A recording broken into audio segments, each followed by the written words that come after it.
All right, let's get things lumbering under our own weight. We've got Trump defense cross-examination coming for Michael Cohen.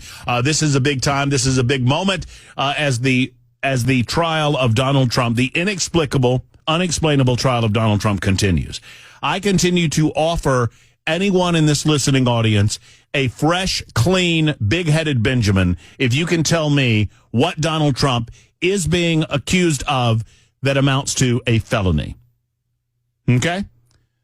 Any of you leftists in the listening audience that want to donate a $100 bill to your favorite leftist cause, you need to tell me the specific charges, the underlying crime that Donald Trump is accused of committing that would rise these paper-pushing misdemeanors to the level of a felony. These misdemeanors that had already expired the statute of limitations. These misdemeanors that Donald Trump has no direct link to begin with. These misdemeanors that were called legal expenses because that was on the drop-down menu. You know what's not on the drop-down menu? Cover up having sex with a porn actress. That was not on there. And so they used legal expenses on the drop-down menu to catalog what they were paying the money for. But that doesn't get us to where we are today. And I want to constantly remind the listening audience of this. If you view this microscopically, it's easy to get lost. But if you come out from 50,000 feet or 100,000 feet and you recognize what's going on, it ought to frighten the hell out of you. And it has nothing to do with political affiliation. It has everything to do with the United States of America being a country where we can depend on the voters deciding who will lead us. And sadly, the Democrats have decided to set that aside. They don't have a candidate they believe in. They don't have a candidate that can find his butt with a flashlight and a compass. And so instead, they don't have COVID-19 to lean on. He can't run from the basement as he did in 2020. He's far worse off today than he was in 2020. They can't turn to the vice presidential candidate. She's even worse and doesn't have her age and infirmity and dementia to fall back on as an excuse. I'm speaking. Oh, pardon me. I'm speaking. Okay? Watch out. She'll cuss. Woo! Okay. Man, oh man. Sounded like she was talking to Willie Brown for a minute there. I just made Bell spit up. I'm proud of myself. I wish you could have seen that on Super Talk TV, but he's headless. Well, and I can't spit on the board. I mean, she was. Can you find that? I think Manda's had it this morning, Nashville's Morning News. I didn't pull it. I'll dig it up. She tossed around an F-bomb to this group of individuals that she was speaking to. She's edgy, man. She's edgy. I'm telling you what, boy. She's showing out, right? Throwing the F-bomb around. Donald Trump's about to say, hold my beer with regard to all of that, because Donald Trump will throw the S-bomb around and the BS bomb around and any other bomb around he wants to. Well, that's the thing that kills me is if he does that, that's not presidential. Yeah, that's not how a president.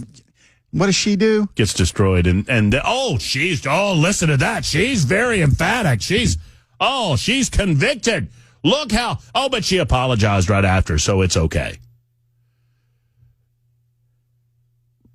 From 100,000 feet, and once again, I don't wish to belabor it, but with Michael Cohen being cross-examined this afternoon, I expect that we'll have some conversation about it. The expectation is that the Trump team is going to go after him hammer and tongs. I mean, they have to discredit him. I don't know that during direct examination that he ever gave us what we were waiting for. So from 100,000 feet, who among us believes that any of this would be going on if Donald Trump had decided not to run for president of the United States? I believe it to be conventional wisdom, or at least conventional enough that I will use this as an example. But I believe that The front runner in the presidential contest probably would have been Ron DeSantis. Now, Ron DeSantis got roughed up by Trump to a certain degree, which led some people to be off the DeSantis reservation. But frankly, DeSantis has been a fine governor. He's a conservative guy. He's done a lot to clean up the state of Florida, and I still believe in him. Now, comparatively speaking, it's going to be Trump all day, every day, if it is a binary choice. And the voters made that decision as well. But I never believed that DeSantis was a bad human being. I certainly don't believe he's a bad governor, and I don't believe that he's a poor conservative. Some of you have decided that he is, and that's for you to figure out, because there will be a time when Donald Trump is no longer in the political arena. But we'll figure that out when the time comes. But work with me here, regardless of your feelings of Ron DeSantis. Let's say that Donald Trump is not running for president of the United States in 2024. He said, you know what, I've had enough of this. Screw this. These people, they come after me. They come after my family. I'm just going to go quietly into that good night. I don't care about this country enough to offer myself up for public service a second time around. And so, see you guys later. I'll be at Mar-a-Lago. Now, he didn't say that. As a matter of fact, he said quite the opposite. He knew the slings and arrows that would come after him. He knew that he would be attacked. He knew that his family would be attacked, and yet he did it anyway. Does he need any of it? No, he doesn't need any of it. Now, some liberals would say he needs it to stroke his ego or his narcissism, and that's all fine, well, and good. But I believe this man has plenty of ways to do that without exposing himself in the manner that he has to actual prison time. And why? In order to answer the why question, I ask another one. Do you believe for a moment, do you believe that Donald Trump would have any of these prosecutions going on against him were he not running for president of the United States? I'll wait. 615-737-9986. I won't even argue with you. If you believe that these prosecutions would be going on, tell me which ones would be going on and tell me why you believe that. For most of us, you recognize the obvious answer. The answer is so obvious, it's almost a rhetorical question. Of course they wouldn't be going on. Would the National Archives lean on the Department of Justice to help them get back what they consider to be classified documents from Mar-a-Lago? Probably. What would they do with that? The same thing they did with Mike Pence and Joe Biden? Nothing. Were Donald Trump not running for president of the United States? But he is. Would Donald Trump be prosecuted in the state of Georgia over state election fraud charges, with Fani Willis running for and securing the office of district attorney on the promise and premise that she will, quote, get Trump? Would Donald Trump and other, quote, co-conspirators be on trial for the unmitigated gall and the criminal activity of suggesting that maybe the votes weren't counted properly in the state of Georgia, something that we very well know is true?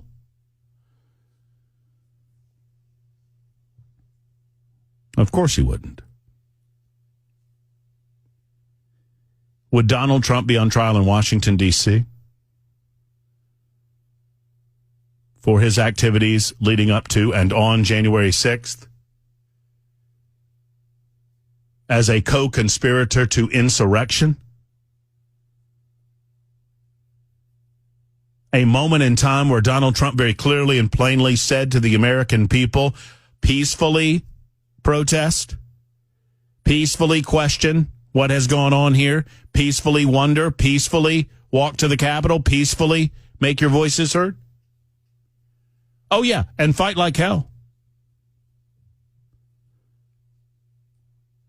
Would Donald Trump be on trial for January 6th? They've already tried to impeach him for that and were unable to. And then New York. where a district attorney made a decision not to go after Donald Trump after the feds decided, the Federal Election Commission decided, and the Biden Department of Justice made the decision not to go after Donald Trump on any sort of federal election charges. And the district attorney in this case, Alvin Bragg, initially said, you know what, I'm not going after him either. And then two other former DAs came after Alvin Bragg and said someone needs to get Alvin Bragg out of office. Someone needs to primary Alvin Bragg. Alvin Bragg's not one of us. Alvin Bragg's not our guy.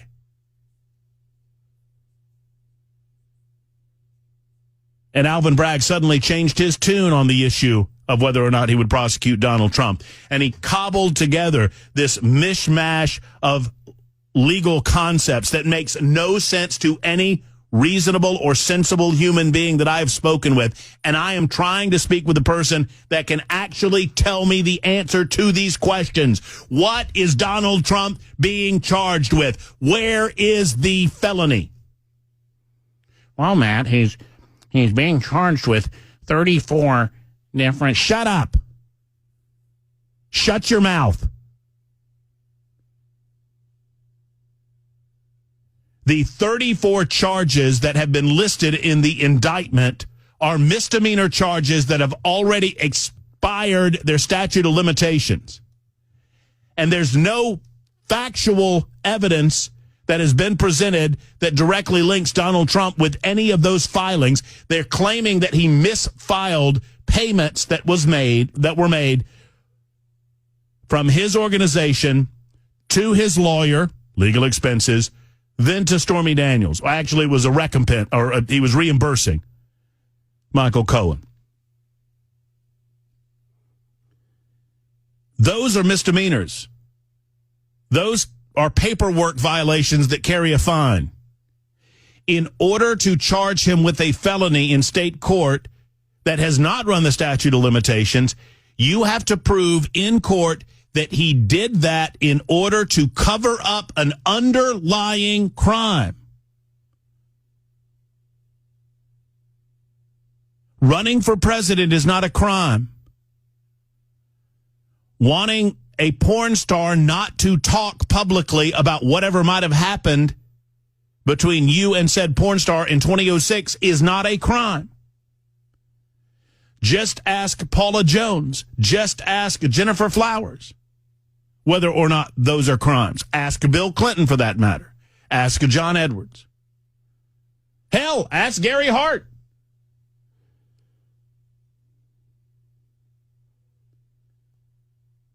But here's what is happening.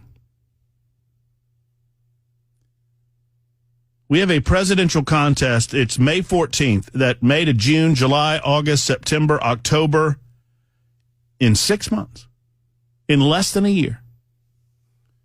The future of our country will be, or at least the immediate future of our country will be decided by the American voters. We pray God that that's how it's decided.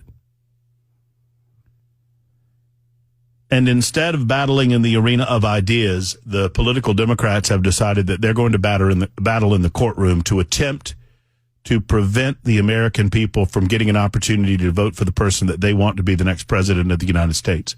They are attempting to jail Joe Biden's chief political opponent on trumped-up charges that they have yet to announce. The person who is the front runner and the leader of the opposition party to the socialist leftist Democrats in this country is being criminally prosecuted and persecuted without being told the charges against him. He is currently sitting on trial. Forget what you know about Trump. Act as if the guy's name is something else. Act as if his name's Johnson. Pretend like you don't know anything about him. And you tell me if this feels right.